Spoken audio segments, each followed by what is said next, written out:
Studio Balado.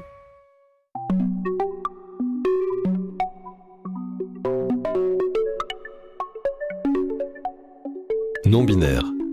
Flo Delval, Studio Balado. Sur le genre, sur qui je suis, sur ce que je porte, après 40 ans de fonctionnement, ça me semble plus compliqué à éprouver, à l'appréhender. Et je crois que c'est lié aussi à un besoin de mots et de pouvoir définir les choses, sauf que le problème, c'est qu'il y a toute une série de mots qui enferment.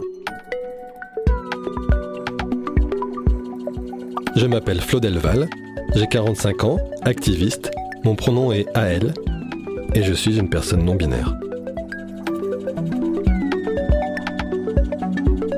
J'évolue au sein de la communauté non-binaire de Bruxelles où chaque jour j'entends des témoignages. J'ai eu envie de les enregistrer afin de créer les représentations qui nous manquaient et de constituer une archive. Je suis donc allé en Wallonie et à Bruxelles rencontrer des personnes qui vivent en dehors des normes de genre imposées. Perceval a un parcours atypique. Il a évolué dans des milieux très masculins et violents, à la recherche d'une communauté qui accueillerait ses différences. Sa découverte récente des milieux queer a été une révélation. Je vous propose d'écouter le récit d'une personne en questionnement sur son identité de genre. Perceval utilise l'acronyme FINTA qui désigne des personnes s'identifiant comme femmes, intersexes, non-binaires, transgenres ou agenres. Je m'appelle Perceval, mon pronom est... Dans la vie de tous les jours, c'est il par usage, par convention. C'est assez mal défini pour le reste. J'ai 42 ans, je suis directeur dans l'associatif et je vis à Bruxelles. Je veux bien te donner une appellation, mais je sais pas laquelle. Entre non-binaire, je dirais non-binaire, pourquoi ? Parce qu'il y a autre chose que homme-femme. Je pourrais dire peut-être fluide, mais en même temps, ça me donne un sentiment de passer d'un truc à l'autre. Parfois je me dis genre peut-être. C'est ça qui, enfin tu vois, intellectuellement ça fait sens, genre le fait que il n'y a pas de balise, de définition et que le biologique n'a rien à foutre là-dedans.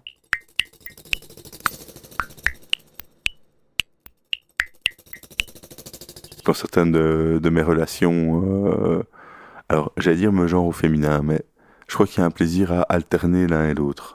À alterner les accords entre féminin, masculin, épicène, des accords plus construits, je dirais bien, quand on va utiliser les deux formes en un seul mot, quand on va utiliser le X, enfin voilà, quand des personnes ont ce genre d'habitude de langage, dans l'appellation, ça me plaît. Je dirais bien quand tu me dis, je voudrais t'entendre parler dans mon podcast, idem, ça amène quelque chose.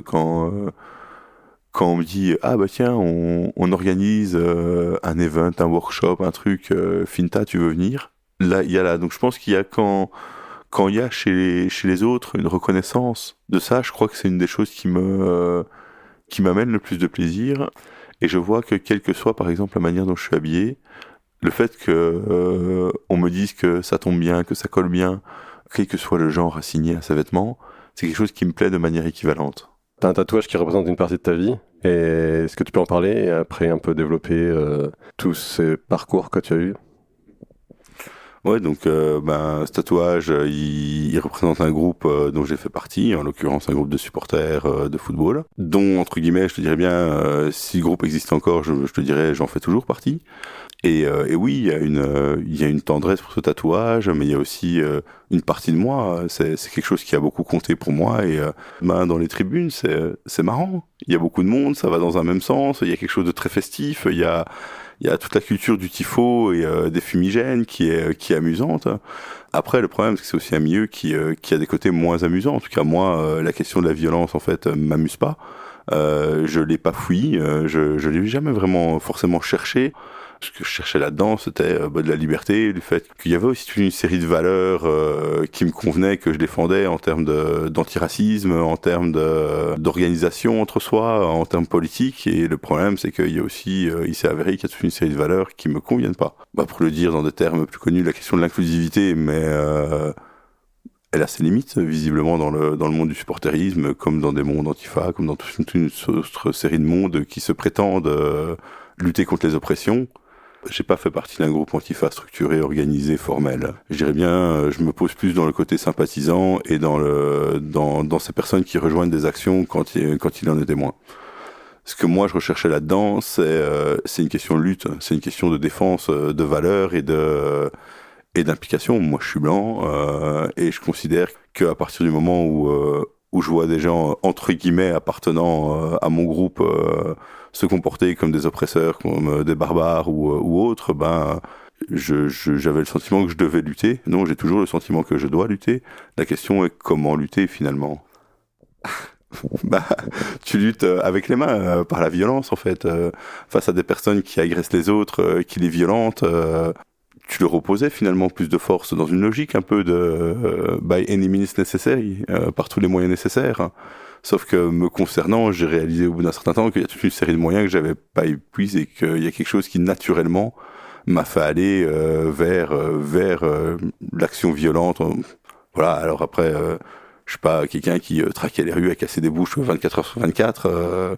Loin s'en faut, mais ça me paraissait une réponse envisageable, et en parlant de légitime défense et de choses comme ça, sauf qu'en fait les barrières étaient mal définies, donc il y avait effectivement quelque chose de l'ordre, un peu de la masculinité, on est des hommes, on doit se poser, on va pas reculer, on n'a pas peur, on n'a pas mal, c'est chez nous, et puis il y a quelque chose de territorial qui se vient là, et puis il y a toute une série de luttes où finalement tu réalises, ok, c'est bien beau, mais en fait parmi nous, comme tu dis, il y a que des hommes, 6 hétéros, en tout cas c'est ce qui est revendiqué. En fait, il n'y a pas tant de personnes racisées. C'est nous qui décidions, et c'est moi qui décidais dans mon cas personnel, du moyen d'action que j'allais utiliser, sans en fait me préoccuper de ce que désirait la victime. Et ça, c'est problématique.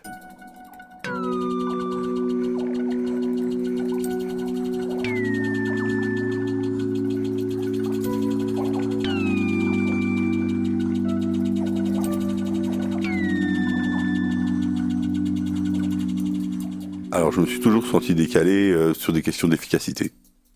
Sur le fait que il y avait bien quelque chose en moi qui me disait mais c'est pas efficace comme moyen de lutte et comme moyen pour changer le système. Il y a un moment, non, il n'est pas utile de sauter à 20 contre 1, ça ne sert à rien, ça n'a pas d'usage.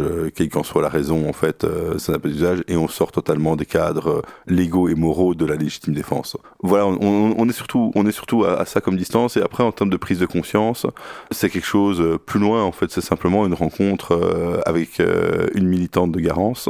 Moi, je définirais Garance comme une association d'autodéfense féministe. Les permanentes de Garance donnent des workshops de sensibilisation aux professionnels de l'éducation, aux professionnels de l'associatif, et c'est dans ce cadre-là que j'ai participé à une de ces séances d'initiation, de sensibilisation. Et en fait, elle est en train de parler du sexisme bienveillant, de paternalisme, du côté chevalier sauveur, et il y a un moment où plus elle parle, et plus je me dis, mais c'est de moi qu'elle parle en fait. Elle est en train de parler de mes attitudes. Et de là, il y a une réflexion qui s'enclenche et des recherches qui s'enclenchent pour moi, et j'essaie de déconstruire en fait ce mécanisme en disant mais en fait elle a raison, on en revient à une question de sexisme, on en revient à une question où le dominant définit de son côté tout seul ce qui est bon pour l'autre. D'abord un moment qui a été déterminant dans ma réflexion de manière générale sur les genres, c'est des workshops organisés par Jean Pluriel à l'attention des professionnels. L'explication qui m'est donnée des genres, aussi forcément en une ou deux journées, on peut pas aller loin dans le détail, mais toutes les informations qui me sont données à ce moment-là, elles font sens. Elles sont toutes logiques. Ça me semble tellement évident ce qui m'est raconté, et pourtant je l'ai jamais entendu avant, enfin jamais je n'avais jamais entendu personne parler des genres et de non-binarité ou de quoi que ce soit d'autre. Je savais qu'il y avait autre chose, mais jamais d'explication. Et là, l'explication qui m'est donnée, elle est limpide, elle est logique. Ça me semble tomber sous le sens. Et dans cette classification qui m'est présentée là, j'ai l'impression d'être à l'extrême homme cis, et il y a bien quelque chose qui me dit que c'est quand même un peu étrange, il y a quelque chose qui me turlupine là-dedans dans l'agencement de tout ça, mais sans dire quoi. Des années après, je suis à un spectacle queer qui s'appelle Curiosity, Et pendant tout le spectacle, je me sens vraiment touché, en fait, par les personnes que je vois sur scène, par ce qui est amené, y compris dans des styles qui sont pas les miens. Je me sens tout à fait bien dans ce cadre, alors que j'y connais personne et d'habitude c'est pas vraiment, je connais pas forcément les codes. Enfin voilà, c'est des endroits où je peux me retrouver vite mal à l'aise. Et je me sens assez à l'aise. Et il y a eu un morceau récurrent à la fin qui est I Am Here de Pink, que j'avais jamais entendu avant, ou peut-être par accident à la radio. Et je sais pas, ce morceau il résonne et je suis vraiment à ce moment-là très ému, très touché. J'ai souvent utilisé le mot transpercé par l'ensemble du spectacle. Et pendant des semaines après, je me dis, mais qu'est-ce qui fait que là, à ce moment-là, tout ça résonne chez moi, tout ça fait sens. Les représentations sur scène parlent, entre autres, il y en a une qui parle de masculinité, il y en a qui parlent de rapport entre les personnes, on va dire, et de lutte et de place dans la société. Enfin, voilà, c'est... Et donc ça amorce là une réflexion en me disant, mais quoi? Mais quoi? Pourquoi à ce point-là? Pourquoi je suis touché à ce point-là?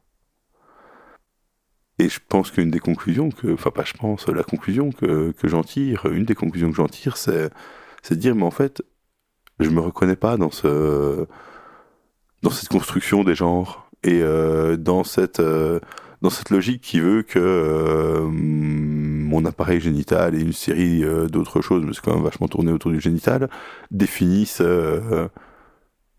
qui je suis, ce que je dois faire, ce que je dois mettre, ce que je dois dire, enfin, ça n'a pas de sens. Hein.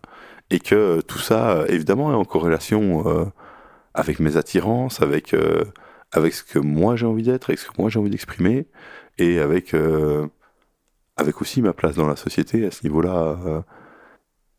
Et à force de retourner à cet endroit, il y a un sentiment de bien-être qui s'installe où j'ai le sentiment de pouvoir être à peu près qui j'ai envie à cet endroit-là. Et ça, c'est un sentiment que je ne retrouve pour l'instant que dans les milieux queer.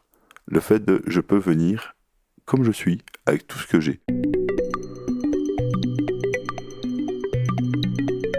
Vous écoutez Perceval dans Non-Binaire, un podcast de Flo Delval et du studio Balado.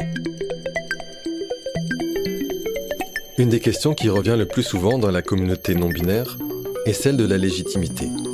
Comment se définir ? Est-ce que je suis vraiment non-binaire ? À quoi cela tient-il ? Dans une société qui refuse leurs existences, les personnes non-binaires ou agenres ont parfois des difficultés à se sentir exister. Pourtant, les personnes en questionnement sont aussi légitimes. Quelques mois avant, je me découvre polyamoureux, je me découvre pan. Ça, c'est des grosses révélations, c'est vraiment des choses qui changent vachement la donne. La question du coming in et du coming out polyamoureux est sans doute les plus faciles coming in et coming out à faire, tant en termes de réalisation. C'est juste qu'il y a plein de choses qui s'éclairent dans mon comportement avec mes partenaires avant et en me disant quelle perte de temps. Il y a bien quelques regards un peu interloqués, quelques réflexions où les gens comprennent pas, mais dans l'ensemble, voilà. La question du poromotisme et de la pansexualité, c'est quelque chose que je vis très sereinement aussi. Et je pense que la différence majeure là-dedans, c'est que j'ai les mots, j'ai la compréhension. Peut-être j'arrive aussi à l'éprouver. Je te dirais bien, j'embrasse un homme, ça me plaît. J'ai envie de lui dire je t'aime. Les choses sont simples.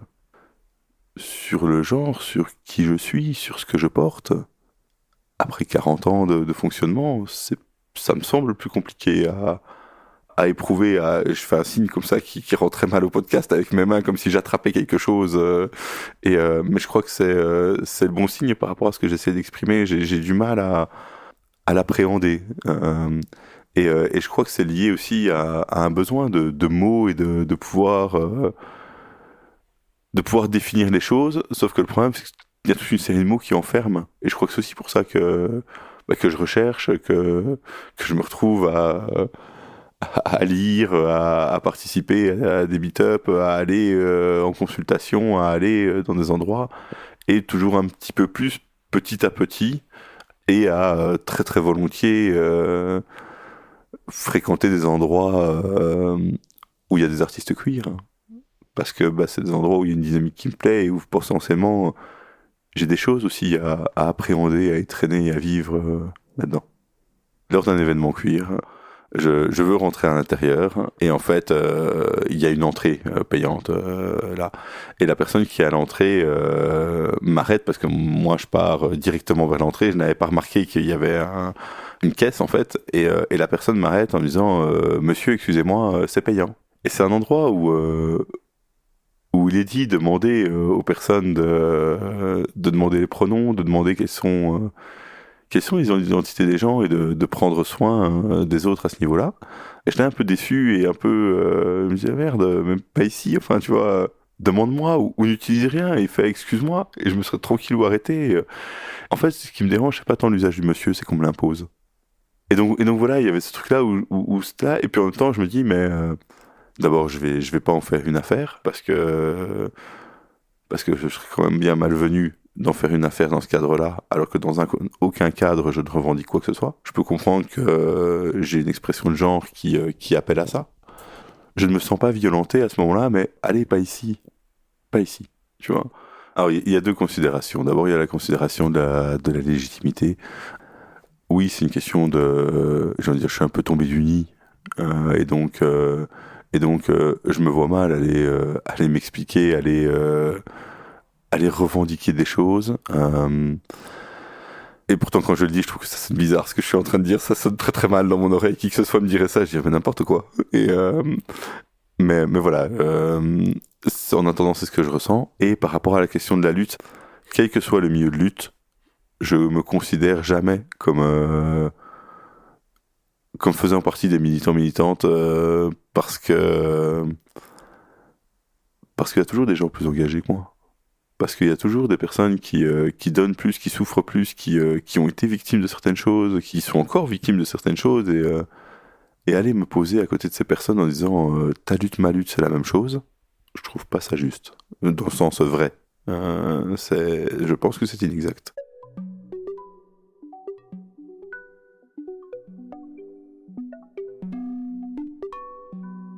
Que je le veuille ou non, j'ai une éducation d'homme, et la société me perçoit comme un homme cis hétéro. Et donc je jouis de l'ensemble des privilèges qui vont avec. Et ça, selon moi, ça m'impose à me poser des questions sur justement ma légitimité et les postures que je vais prendre là-dedans. Ce qui nous amène au milieu non mixte, en non mixité choisie, au milieu finta, et quel que soit en fait l'endroit de non mixité choisie, j'ai la crainte en fait de mettre des personnes mal à l'aise en étant présent et à reproduire un comportement auquel j'ai été éduqué finalement, et qui est le comportement justement problématique de certaines personnes, de faites-moi de la place. Il y a d'autres biais, je pense aussi. Petit à petit, connaître des personnes individuellement, être invité à un endroit, pouvoir prendre le temps d'être rassuré, aller dans les endroits très ouverts. Et donc voilà, alors il y a quelques endroits où non mixtes où j'ai été, surtout pour obtenir du soutien en fait, pour obtenir un accompagnement, et j'ai tout à fait été bien accueilli. Et voilà, mais je pense que je dois faire attention à ça, pour le confort des autres et pour le mien. Voilà la question de la légitimité, et j'y ai beaucoup pensé ces derniers jours à cette question-là. C'est qu'est-ce qui me dérangeait, tu vois, qu'est-ce qui me faisait, et je pense que c'est vraiment ça. Je ne veux pas créer de malaise, je ne veux pas être la source, et je ne veux pas reproduire un comportement que j'estime problématique. Après, oui, je pense que je lutte et que j'agis à différents niveaux. En faisant des sensibilisations, en essayant d'être sensible à ça dans mon boulot, et d'essayer de proposer un peu des safer space ou des moins risqués place, de dire voilà,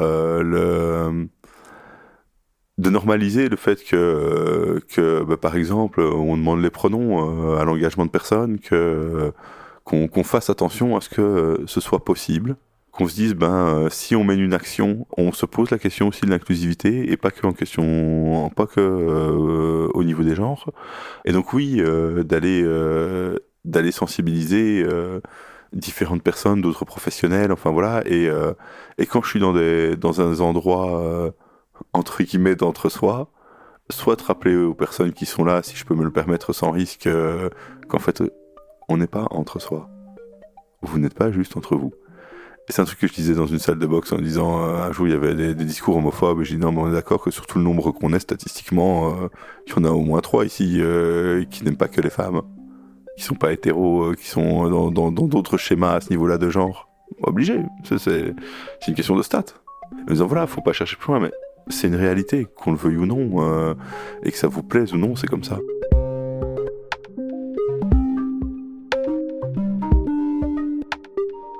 Non-binaire est un podcast documentaire de Flo Delval produit par le studio Balado. Réalisation, Michel-Ange Vinti. Musique originale, Gérald Kurdian. Production studio Balado, Julien Barbier et Michel-Ange Vinti. Merci à notre partenaire Xeno, plateforme qui valorise les personnes queer racisées. Merci à Let's Talk About Non-Binary, une collective par et pour les personnes non-binaires. Le podcast non-binaire est soutenu par la COCOF, la région Wallonne et la Fédération Wallonie-Bruxelles. Vous pouvez partager le podcast sur les réseaux sociaux et vous abonner sur votre application pour ne rater aucun épisode. Merci pour votre écoute, à bientôt.